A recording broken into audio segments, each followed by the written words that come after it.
Last week on the Al Nicoletti Show. Let's welcome him to the show, Gonzalo Corzo G of Cash Geeks.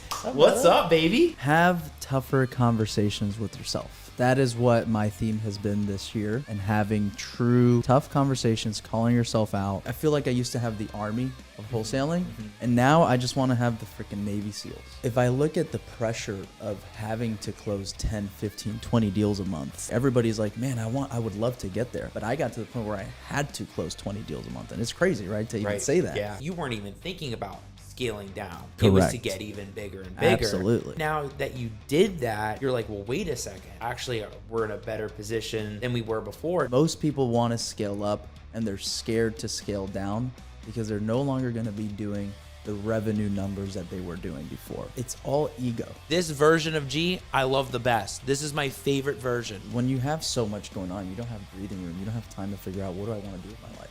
Right? Like, I don't have time to think like that. I need to close 30 deals this month. Just because you have a very successful business doesn't mean you have a deeper purpose. Just buying houses is just comes naturally, and it's all I know. It's what I've done my entire adult life. I'm feeling a thrill of actually buying houses. How do I want my company to be, but how can I use that to have a lifestyle that I want? I want to create my life, and I want to build my business around that. That's the way that I'm perceiving it, right? It's like I had the grind season. Don't get me wrong, I'm still grinding every day. Right now, what is helping me and guiding me through this is my wife. My wife was like helping me navigate and guide what I want out of my life. And so she's been like a freaking rock through all this. The Al Nicoletti shirt, Ooh, okay. show mug, and shirt. Oh, dude, this is nice. Yeah. Oh, yeah. We got the mug right here. Boom. Look at that. Oh, I love it. I came prepared too. Oh, what do you have? I got you a little something. Ooh. The new and improved. Oh. You know? Little. Ooh, look at this. Yeah, I man. love it. Look at this. That's for you, bro. I'm going to put this on for sure, man. Hell yeah, Thank man. you, man. No, this is awesome. This is great. Boom. Dude, remember we had collab shirts? Yeah, that was crazy. Dude, I'm going to make a new one. Man, I had so much fun having G in the studio. And I watched that episode while I was on the road last week, and just seeing that from afar and actually being in the studio, like just two different perspectives. And I felt like that conversation was so deep, so needed for a lot of the entrepreneurs out there. And it's so great to see what G has been doing over the last 3 years. And if you missed any of that episode, you got to go back and check that out. You know, Mike, I saw the recap. And it's two things. One, I think I need a microphone for like everywhere I move, because I don't know, that microphone wasn't picking up my things. So I need to have a microphone moving around. But then just the whole recap, like putting that together, looked awesome. Like that was fantastic. I love seeing that recap. Like, we do the recaps, just so you know, because we want you all to see who is on the prior week. We want you all to check that person out, what they're doing. And these are big people in our industry that are just changing the game, whether it's real estate, mindset, you name it. So check out that. And you can catch all the amazing content on Spotify, iTunes, Google Play, Audible. You can catch it out on YouTube, Facebook. The show goes live, and we've done some pre-records in studio. You'll see that once in a while, but the lives, we're live now. Check all that out. And of course, you can catch all the content on probates, quiet titles, partitions, all that stuff on Instagram, YouTube, all that. So we have another banger in the studio tonight.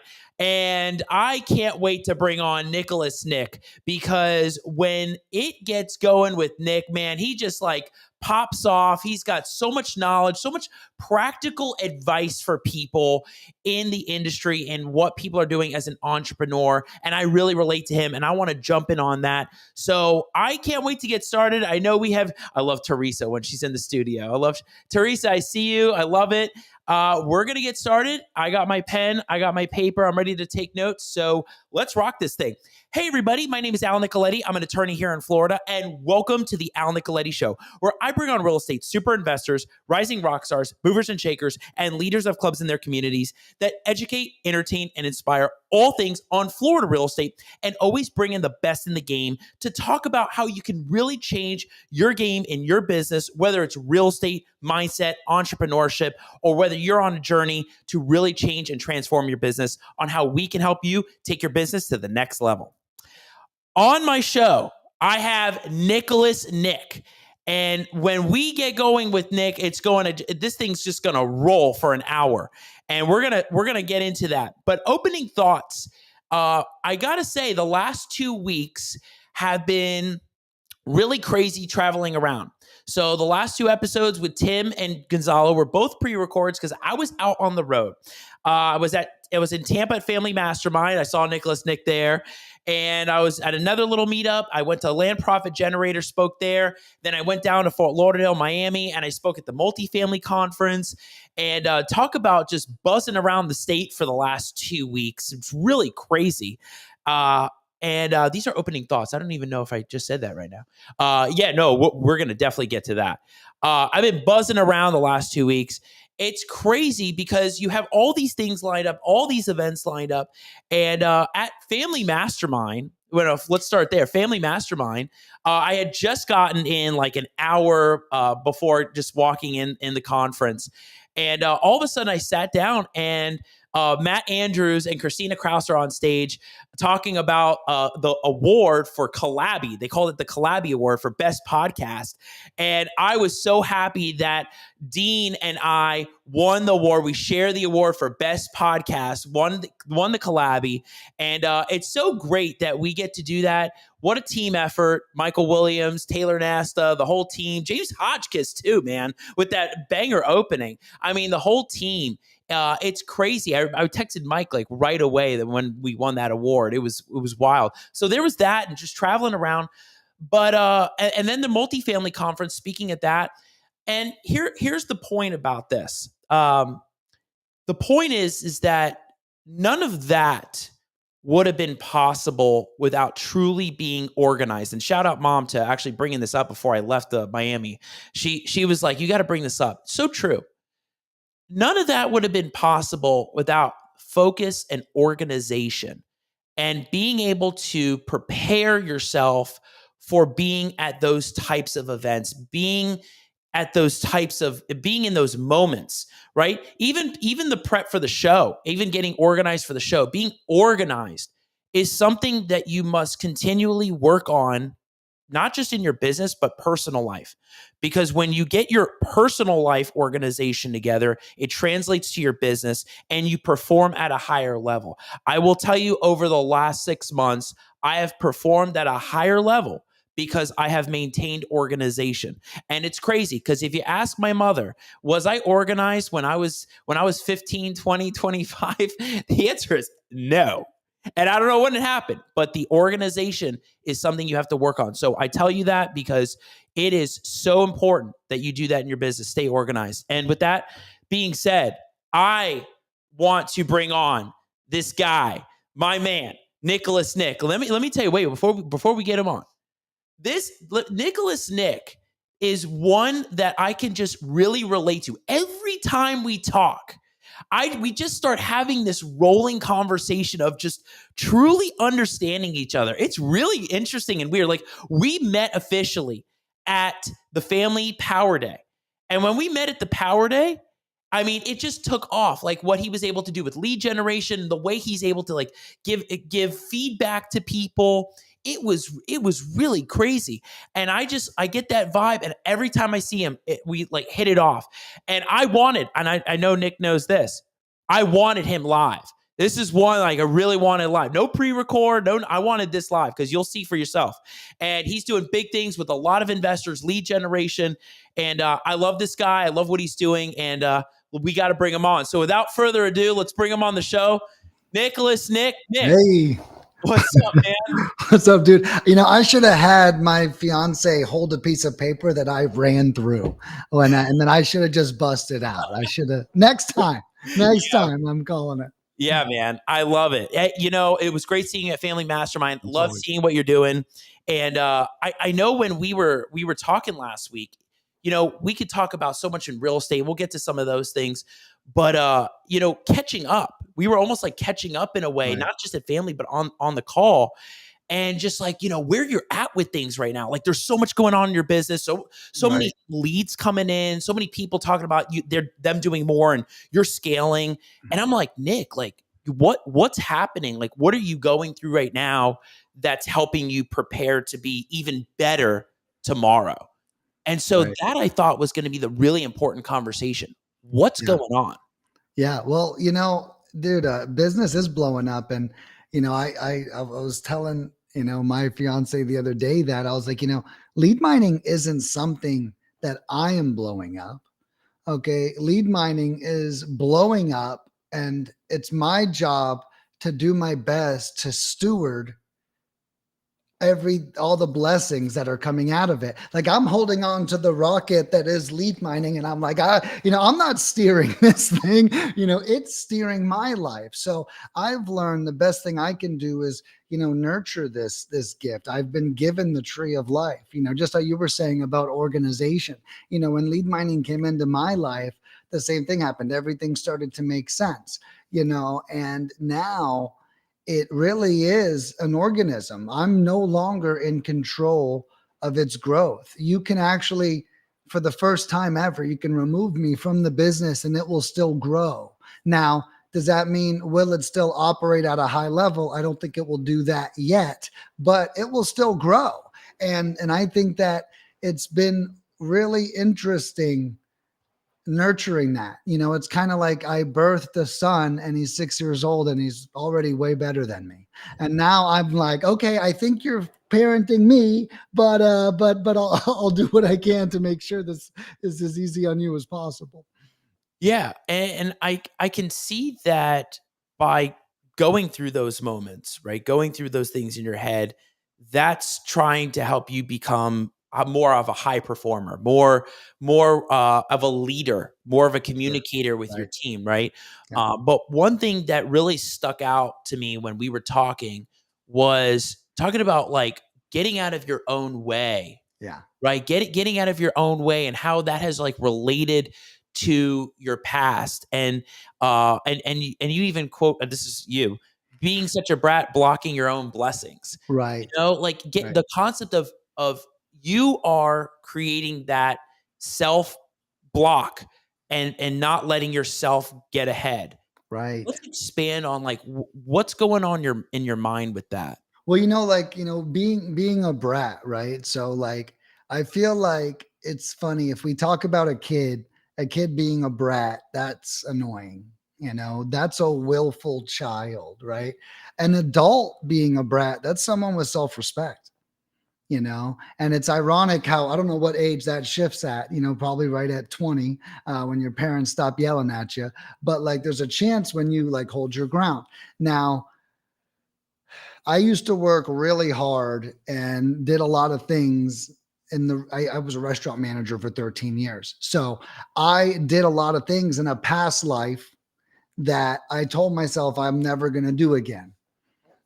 So when we talk about being a brat that's blocking our blessings, maybe I shouldn't have committed so hard to not being the old me, right? So, like, for example, because I ran restaurants every day and I had to commute for an hour every day, I would then like things now that people invite me to, if they require my feet to be there, I don't often say yes because I don't like it when people tell me where my feet need to be. Mm-hmm. Okay.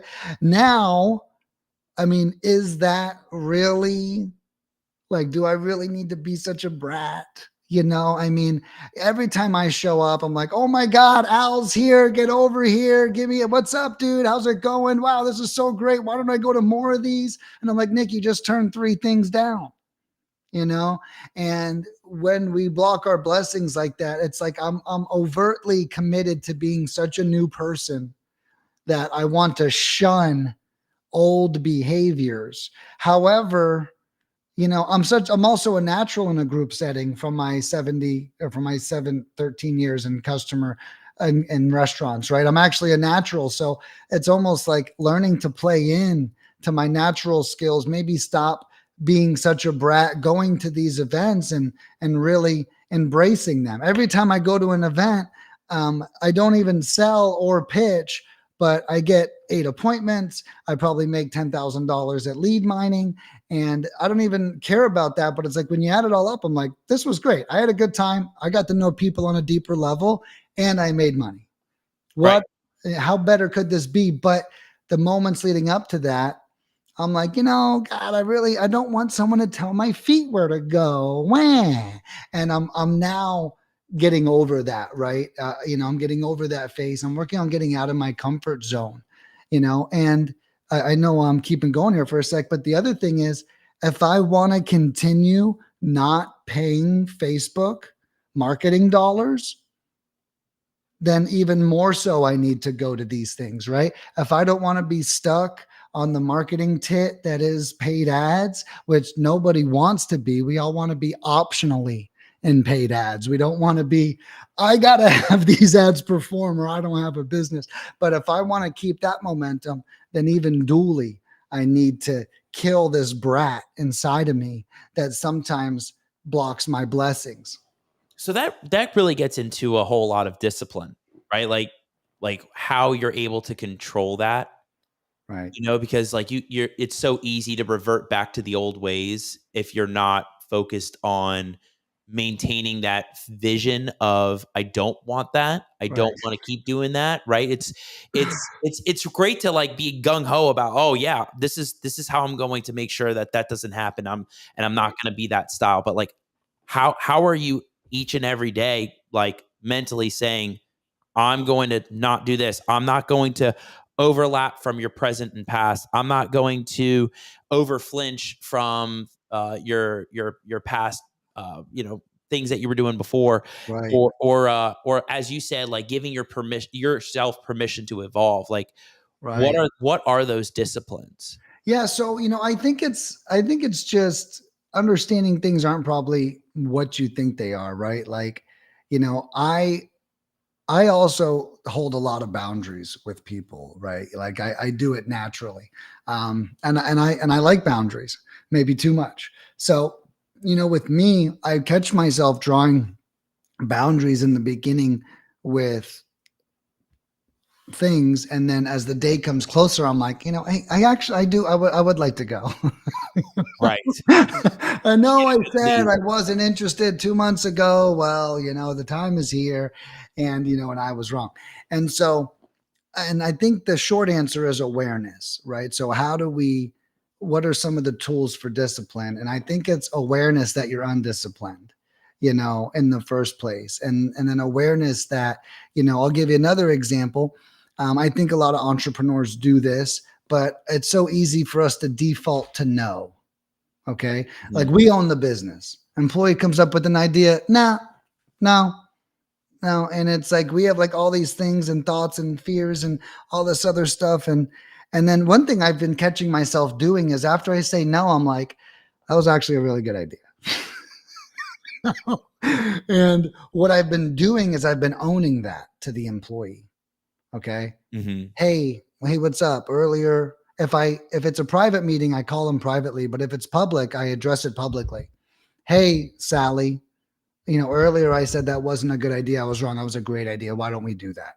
And what I try to do is I try to own my mistakes, awareness around the mistakes, and then owning it. I love owning it. I think when you're forced to clean up after yourself, you handle it differently. And one little story from my restaurant career is every once in a while you get like a sneaky employee, and they'd be like, all right, Nick, have a good night. Yeah, good night. Yeah. And then someone goes, hey, Nick, did you just send them home? And I'm like, no, sure didn't. And then they'll be like, well, you said goodnight to me. I'm like, well, look, I say goodnight to anyone who says that to me past 10 o'clock at night. Right. And what I would do when that happened was I would go out and I would do all the work that they didn't do myself, even though I was the manager. And then the servers are like, Nick, you're good, man. We got you. And I'm like, no, no, no. No, because I'm writing this guy up tomorrow and I'm telling him that I did all of his work. And it's because I made a mistake and I let the team Mhm. suffer. And I was like, you want me to clean up my own mess. Now it's like, and I think that's what I try to do. So awareness, cleaning it up, and then doing better next time. I think the hardest part is the awareness. At what point the hardest part is realizing that one of your principles that you live by isn't serving you anymore. I think Mhm. that's the hard part. Yeah, I feel like I can really relate to that from even things that even happened today in the law firm, and just like reviewing files and like seeing things, as the boss, as the leader, and you Right. got the team, and the team's like preparing things as well. And then you see something and you're like, it brings you back to like those old moments of like, well, why did this happen? What is this? What's going on? And then, we have that talk, and then you reflect later and you're like, wait a second. No, this has got to have a different change. This has got to have a different tune to really communicate how we evolve, like how we do things moving forward, right? Because it's easy Right. to have that like instant reaction, right? Yeah. Right. Snap. But it's how you handle it, and then it's how you also not just handle it then, but how you look back and say, how would that have been different? And then Right. how are you going to move forward with the team on everything? And then that changes them as well. So like, the whole idea of like evolving for you, I see that Right. because you just constantly are an innovator, a thinker, and you're not just like, oh, I've grown and there's stunted I'm growth. done. There's Right. there's unlimited growth for you.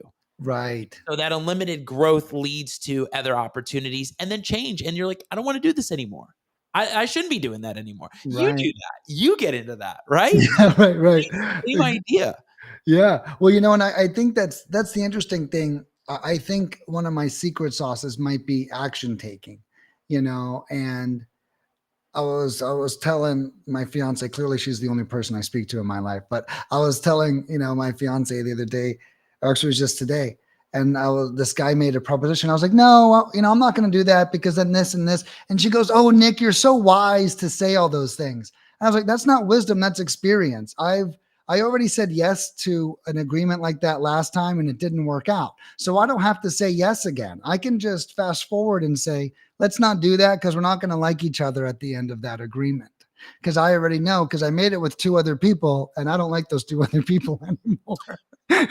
Yeah, you're setting the communication up front. Right. Well, and not only am I setting it up front, but one of the secrets is the action taking, right? And I think that so like one of the things at lead mining, for example, a lot of customers ask me and they go, "Can we do this?" No, we don't do that. But it's never because I said so. It's actually because I said yes to that 4 years ago, and here's exactly what happened. You know what I mean? And, So I don't do it anymore. right. Exactly. But 100%. but that's where I think a lot of people shortchange experience. And you don't get experience unless you take action. So if you're always procrastinating, I don't even mind procrastination. I actually think perfectionism is 1,000 times worse than procrastination. But anyways, it's like, but if you're always putting it off, you're never taking that action and you're never creating a baseline for your education. Something not working is way better than something that doesn't. Did you know you almost learn nothing when things go perfect? Mm. Do you know that? I Yeah. had I had a really bad realtor once, and she was the worst realtor in the world. And I had to chase her around for every little thing. But at the end of it, I was like, I know everything that a realtor has to do now. And it's like when you think about that, we always whenever someone's incompetent at their job, we have to like learn their job Mhm. sometimes, and then that really helps. Oh yeah, absolutely. Yeah, it's the action taking 100%. Right. So, speaking of action taking, because I mean, there's a whole mindset to the entrepreneurship. And then we have actually doing deals leads generation, Right. right? Yeah. Like there's like that component. And so you're seeing, and so everybody knows like Nick is one of the ones that like I've actually personally seen his ability to scrape data, pull data, get spreadsheets of specific lead sources or just data itself. And like it's so unique to see that, because when you're trying to either go after leads or you're trying to if you're trying to like tap into a lead source with maybe the skip tracing or the text messaging, it helps to have that. It helps to have that kind of resource. So, Nick, like, what are you seeing as the hot trends, the hot ticket items lately with the way the real estate market is. Like, that whether it's the type of leads that seem to be really hitting hard, or maybe it's the type of messaging, the type Right. of delivery that seems to be getting a hold of a lot more sellers, people that Sure. want to just offload the property. Yeah. Yeah. So there's a couple things there. The first thing is, a lot of people think there's secret lists. There's not. There really isn't. My favorite list is the absentee list. I really call the absentee list the master list. Okay. And I call it the master list because everyone is on that. What the human brain sometimes does is it says, because this is an absentee list, it mustn't be a divorce list. It mustn't be a pre foreclosure list. Well, people on the absentee list are dealing with divorce, pre foreclosures. They're dealing with trees falling on their houses. So they have vacant homes. So all those people also exist on absentee lists. So that's my number one favorite list. But the reality is, there is no ninja list. What there is there's good locations. Okay. And then there's bad locations. Like I've got like 6 markets that just stink for cold calling and text messaging. And they work. So anyone's like, oh no, not those markets. No, they work. You just need a bigger budget. And you know what? In these 6 markets I'm about to name, you need a bigger budget for any lead generation method you're trying to do. But off the top of my head, it's definitely Miami, Orlando, Atlanta, Houston, Dallas, Phoenix, and anywhere in Southern California. Okay. So yeah. So any of those places are really expensive lead generation places. So one thing that I say, when you say what's working, there's 2 things that are working. One is land. Okay. 100%. The land community found me this year, and that's why we're up 33% in sales. Right. I mean, they find me, they hire me, they close a deal, they hire me again, they close more deals, and they just never stop. It's been a blessing to both of us, the land community. Yeah. Oh, yeah. Me. So land, and I've seen land work everywhere except for Disney World, Orlando area. And then again, that Houston, Dallas, Fort Worth area, it can be a little tough in there. But land campaigns work great everywhere. Now, then there's houses. Okay. Now, houses, I want us to think of fishing when we think of houses. Okay. So imagine the most popular fishing spots in town are the fishing spots with public boat ramps. Okay. That's where anyone can pull their boat up to and drop it in there and go. Those places have the least fish in them, guaranteed, because all these boats are in them. The best lakes in the world or in your neighborhood are the ones with no public boat ramp. And you literally have to carry your boat through somebody's yard. And because no one's in that lake. Okay. Right. Well, that market exists in almost every market. If you relate that to real estate, it's exactly how real estate is. These big shiny objects like Miami, let's use the ones I just named, Miami, Orlando, Atlanta. Those are the lakes with the boat ramps in them, right? We know that's where all fishermen are going to go their first day out, right? So we don't want to go where everyone else is going. So what we want to do is find the markets in your market that is that lake. You got to carry your boat to the yard. It's a little bit less appealing. It's less touristy. Right. Right. Yeah. And so that's what we found. Now, I call that suburban and rural areas to keep it short.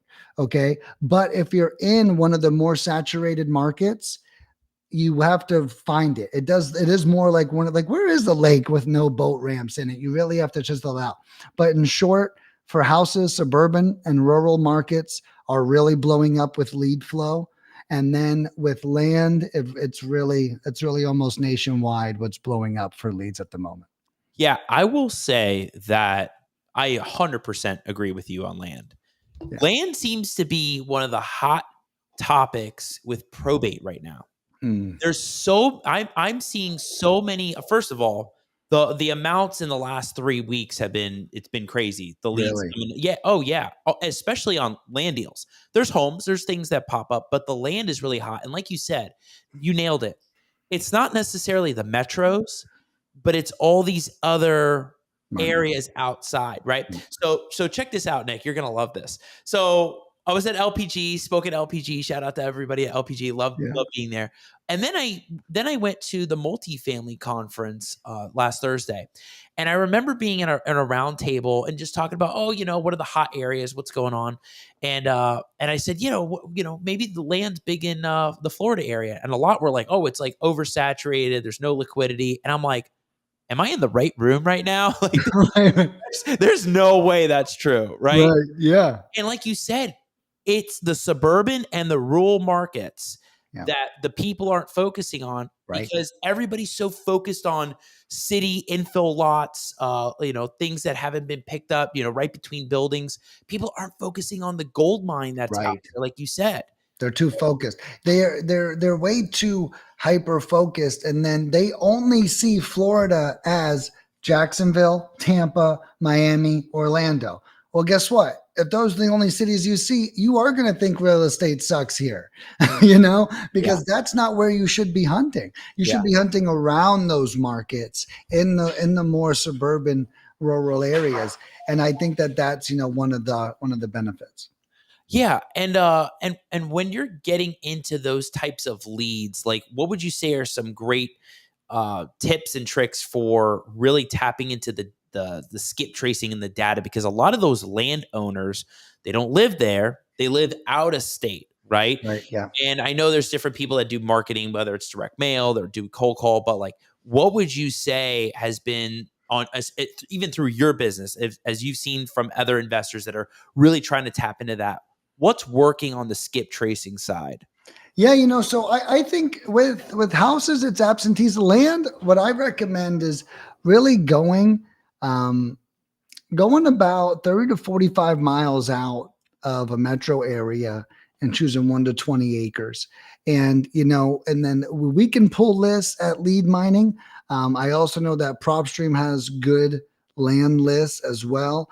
Those are like the big mainstream ones. There's some stuff that gets pretty. I heard there's something called Land Vision out there. That's like $25K a year. That wow. I heard talked to a client the other day, and he said that me and 5 people throw in on it, and then we all just split it, which is pretty good. And then when it comes to skip tracing, we get very accurate results. So we get the right person on the phone over 80% of the time, which means that 8 out of 10 people that pick up the phone actually own the property, that we are calling about.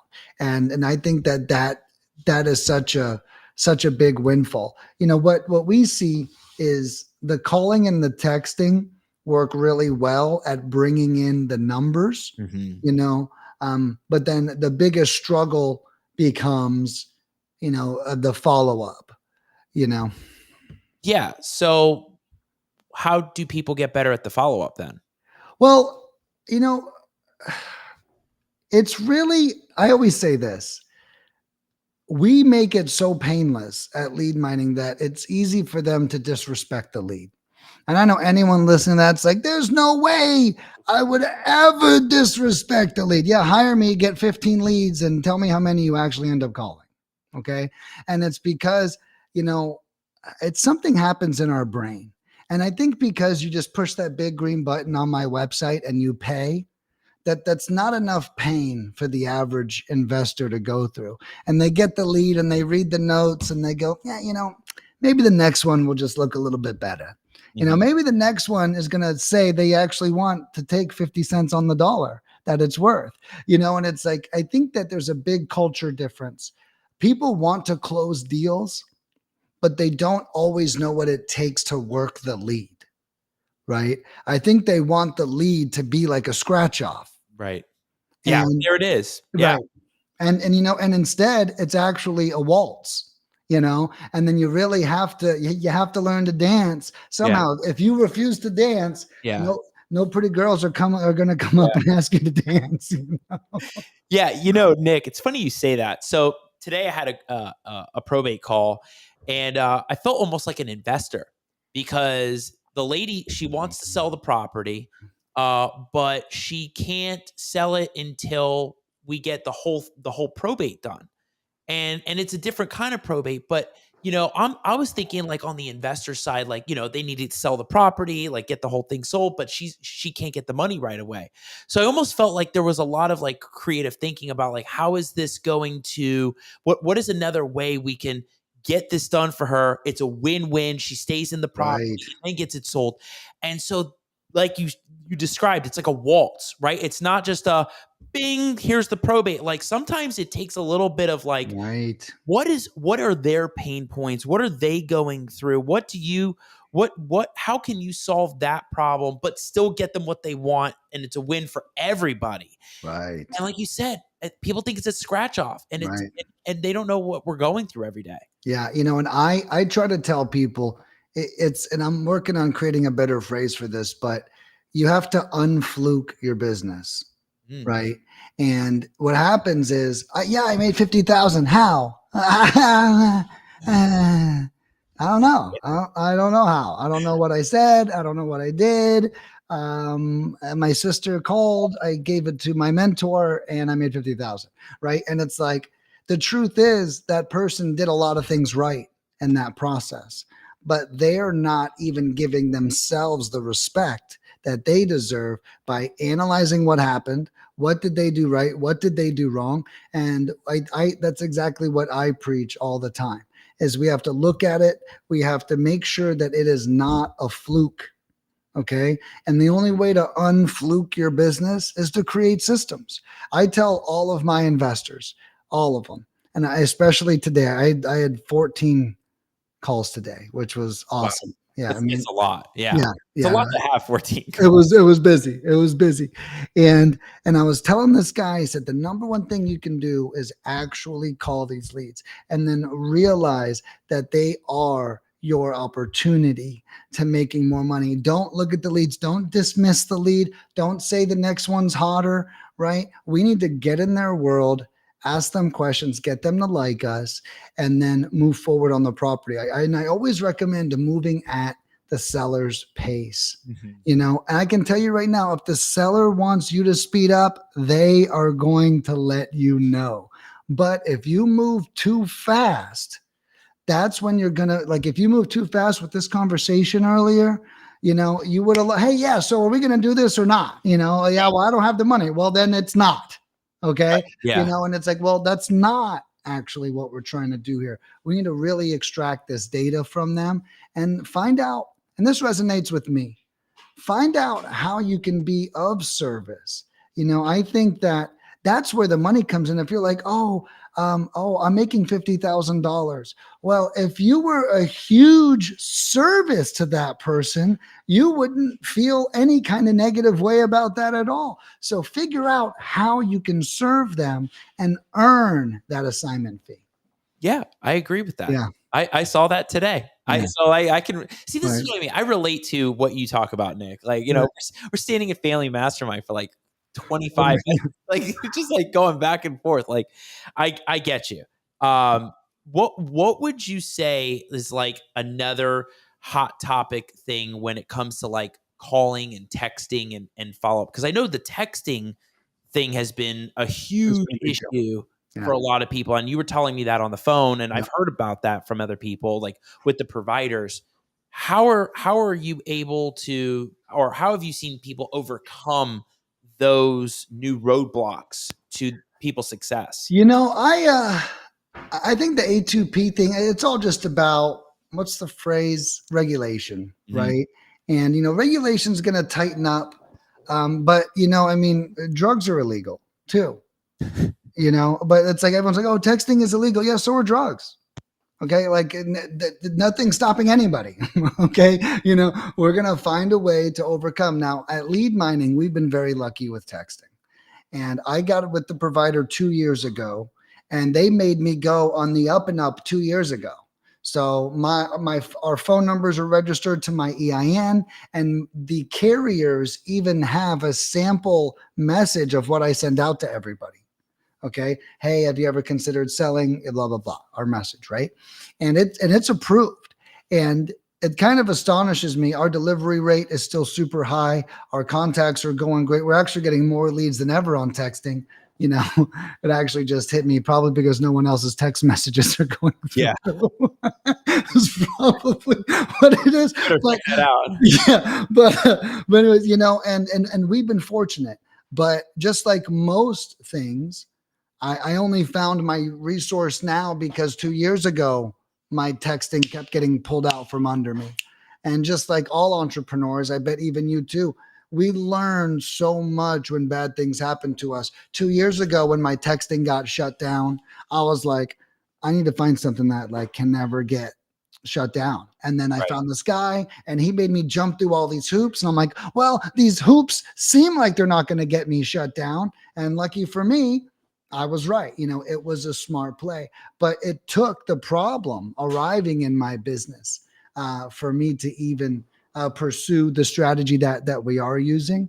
But texting's working great. I know that some of the bigger guys are struggling. I heard that launch control went down. You know, customers call me the same day, right? They're like, "Hey, my texting just tanked. I need 50,000. You know, I need 10,000 texts." That right.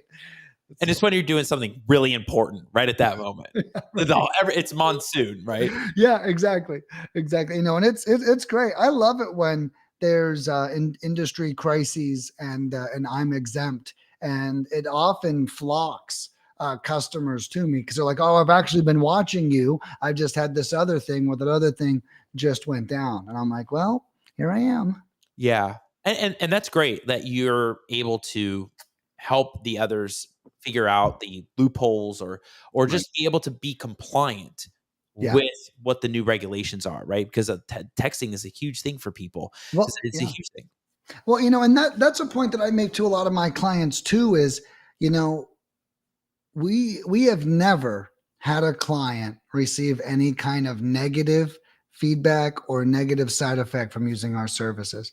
I do know that there's people out there that are poaching, cold calling, and suing text messengers, but I believe it's the way that we execute, the way that we move.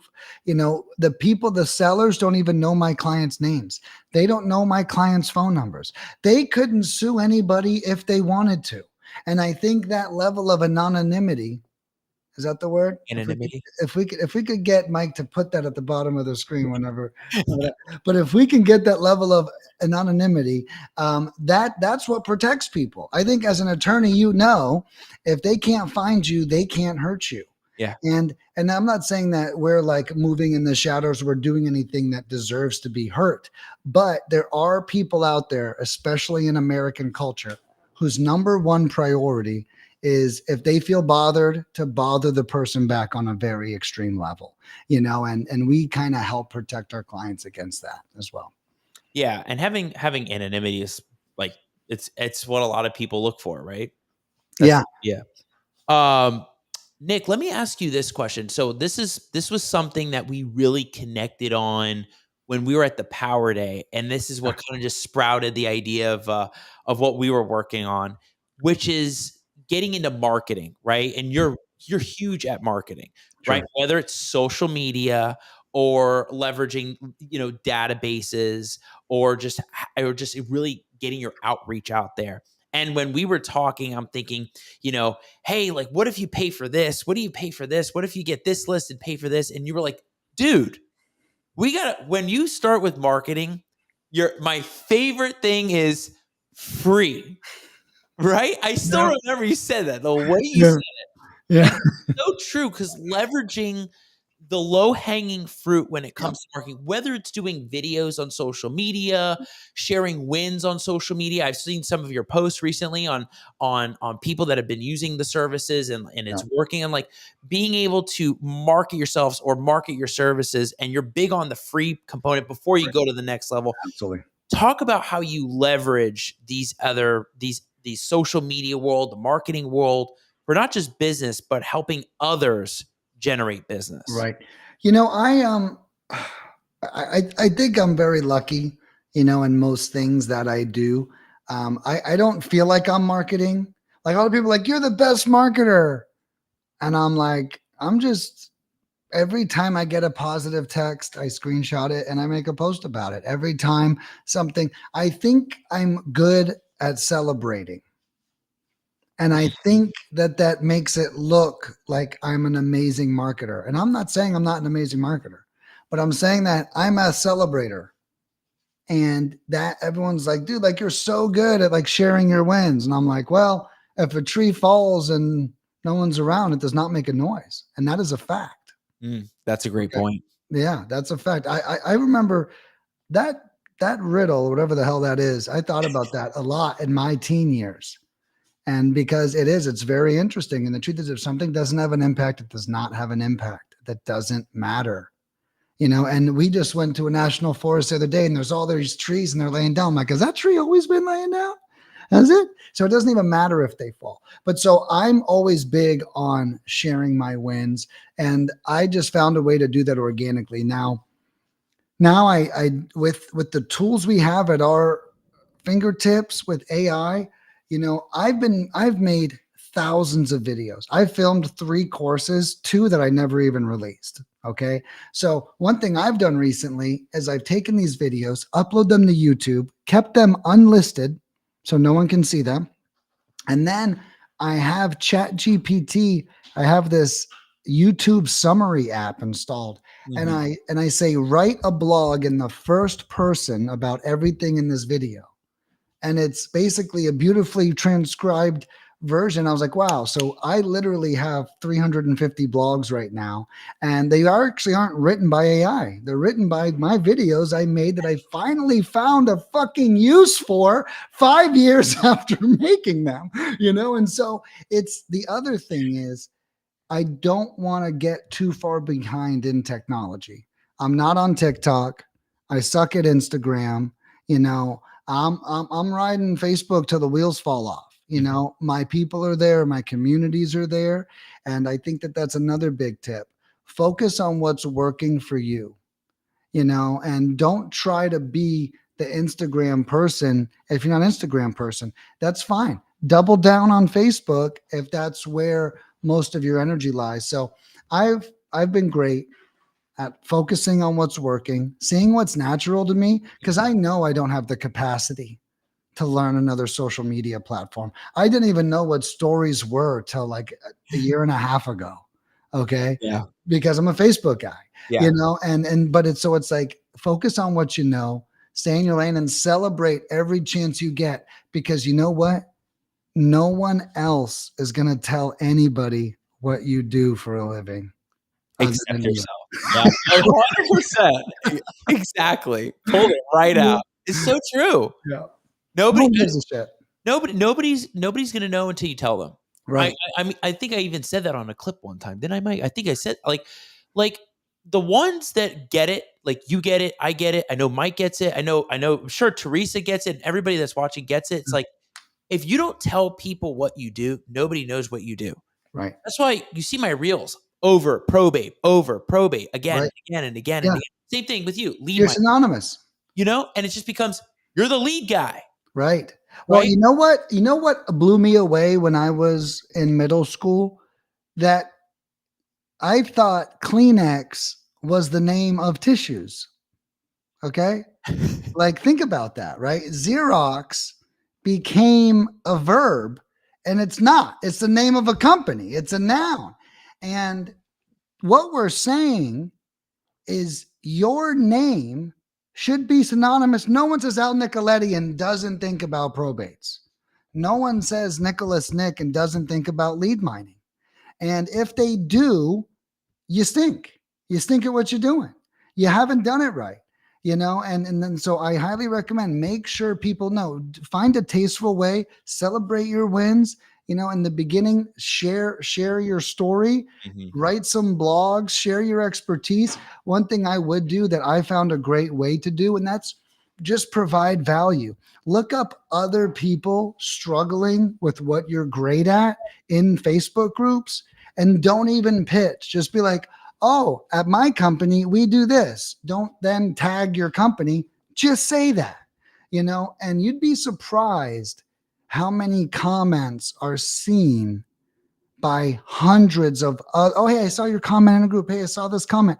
I've actually found competitors' Facebook ads and commented on them. And I had a guy call me and go, dude, I saw you talking shit to one of your competitors on Facebook. And I was like, this looks like a cool guy. I gotta call him. Oh my gosh. And he ended up purchasing that same day because I made a comment on my competitor's ad, right? But it's like, you gotta, if you're not, whatever, you gotta put yourself out there. You're making noise. Right. And so it's the one that's making it the loudest. Yeah. Gets all the attention, right? Yeah, if your tree's gonna fall, it needs to fall in the highest populated area out there. Yeah.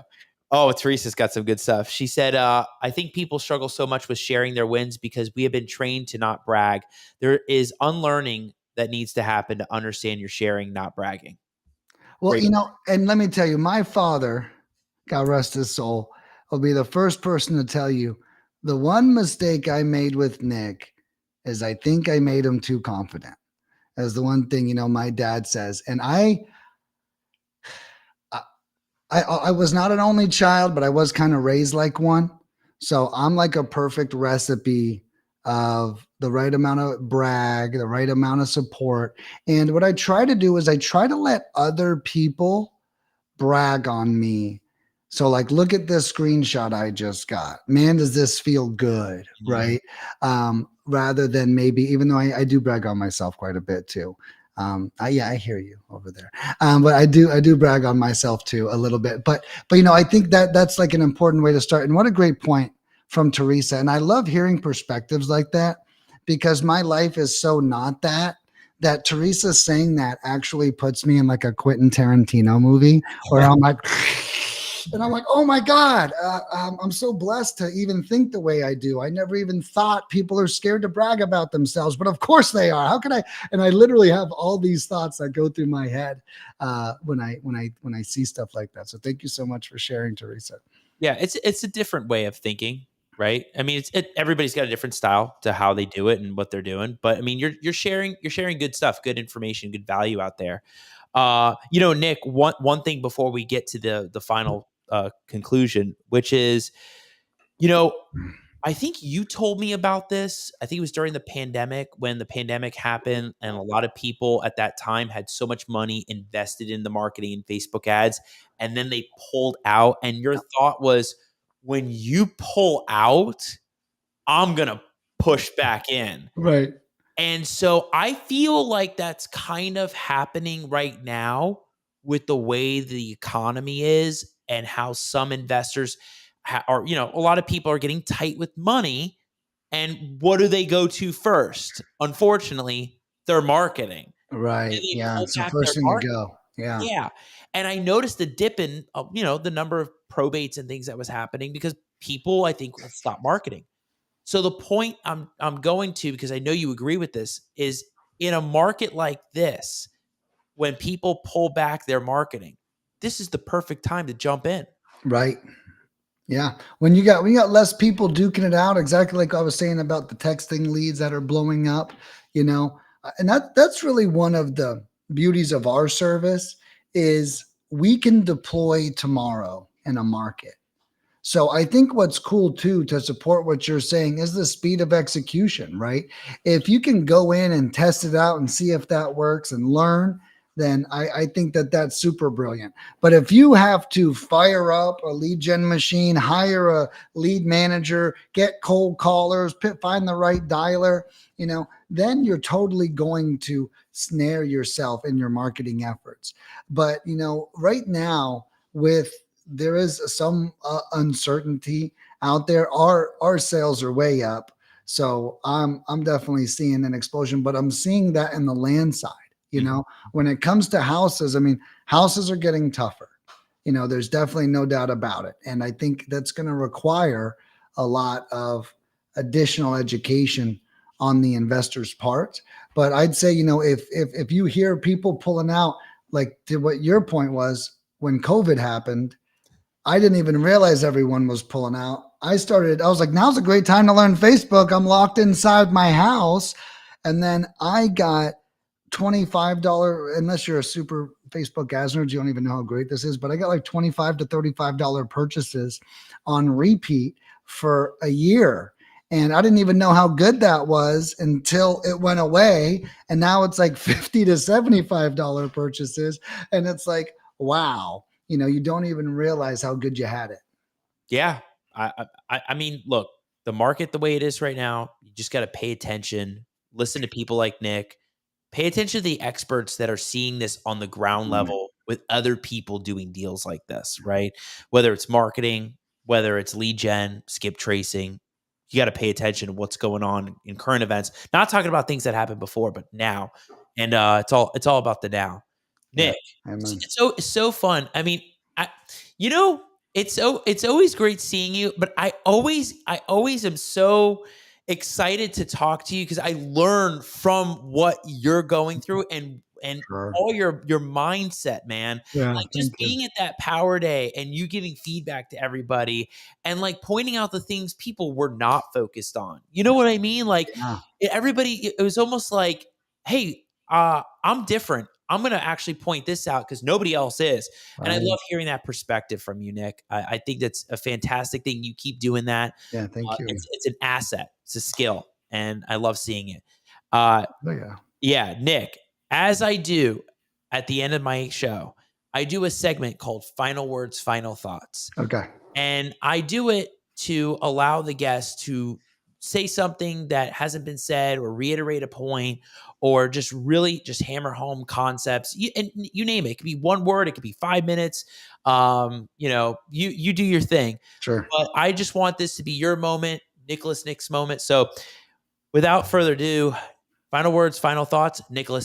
Yeah, absolutely. So, I think the big theme that keeps coming up for me recently is bandwidth, you know, and I think that we often don't respect how little bandwidth we actually have, how much other commitments we've made takes up our bandwidth. And I think it's just really important for us to be extremely realistic.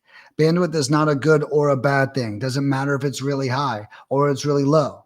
Actually, someone with really high bandwidth might find themselves in a fucking pickle because they might say yes to too many things because their bandwidth is so high.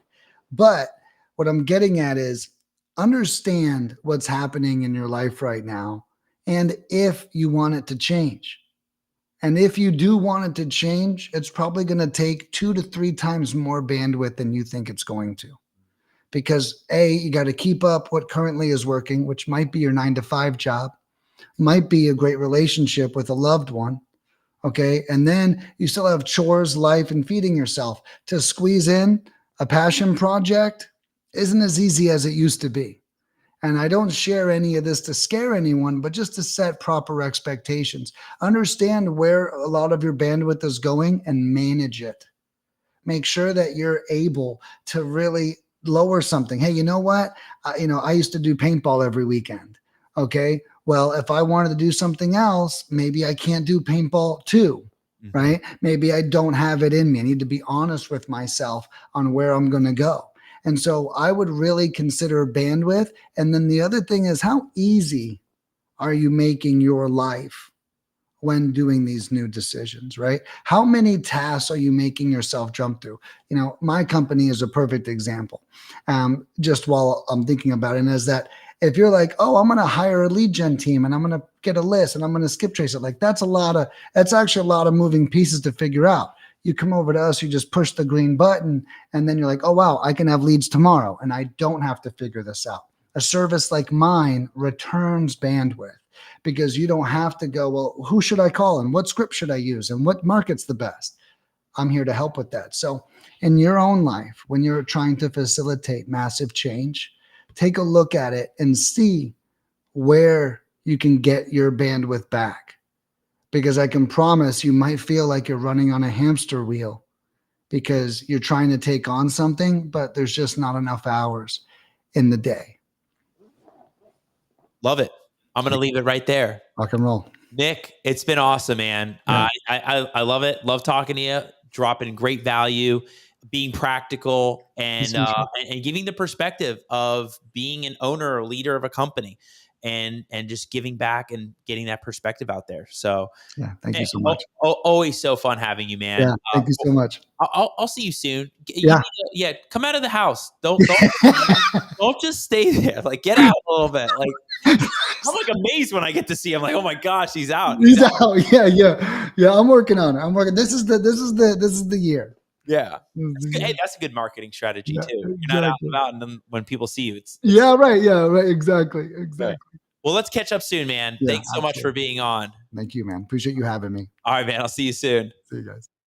All right, everybody. So if you didn't catch that in the beginning, highly recommend you go back and watch how Nick has really been focusing on discipline, his mindset when it comes to his business and how he's been running it lately. And then how it really transpires into what's happening with leads, lead gen, what's going on in the markets with texting and the hot topic items with land and all that stuff. You don't want to miss any of these episodes because there's so much that goes into these episodes and the guests bring all that value. Of course, you got the link tree. Scan the QR code. Scan the QR code right there and you'll get all everything. You'll get the iTunes, Spotify, Google Play. You'll get all the social media channels right there. And of course, we love the fan interaction. I love seeing Teresa. I know Teresa, she must see like the Gonzalo episode and Tim, and she knows it's like pre-recorded. But then she sees this, she knows it's live. I love it. Thanks for being on, Teresa. And look, Dan the man, he's on. I love it. What's going on, man? I love that he's watching. And Hans, he's watching. So just so you know, the show, we're live. Ask questions. Feel free to participate. We love when everyone's participating, dropping comments. You want to participate and give your perspective. We love it. We want to see what y'all are thinking. So with that, another night on the Al Nicoletti Show. You don't want to miss all the shows and any of the episodes. Another show next week, Wednesday night. I'll see you all then. Have a great night, everybody. Take care.